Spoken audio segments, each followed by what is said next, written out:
Наша лаборатория является подразделением научно-методического отдела центра, который задумывался основателем нашего центра Сулейменовой Розой Айджановной как главным направлением деятельности центра. Помимо практической работы с детьми планировалась научно-исследовательская деятельность для обоснования создания учебных программ, типовых учебных планов, учебников и методических рекомендаций для практических работников. В своих исследованиях мы, конечно же, придерживаемся тех изменений, которые происходят в общем образовании нашей страны, и имеем в виду общемировые тенденции развития образования детей с ограниченными возможностями. В 2004 году появилась новая проблема наша исследовательская, связанная с тем, что в образовательное пространство специальных школ были включены дети с умеренными нарушениями интеллекта. Необходимо было создавать учебные планы, программы и продумывать все организационные вопросы обучения этой категории детей.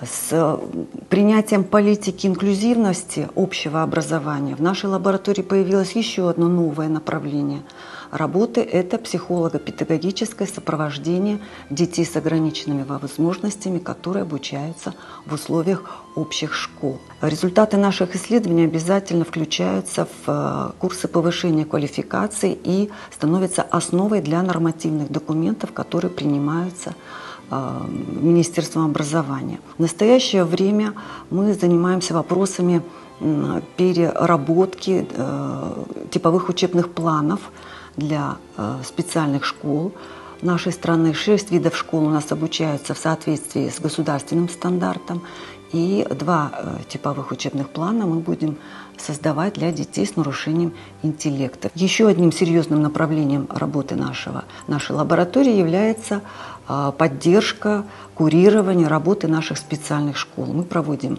семинары, круглые столы, отвечаем на вопросы, которые поступают из школ. И вот такое сотрудничество дает нам возможность понимать какие-то новые вызовы, новые проблемы, которые должны быть решены в наших научных исследованиях.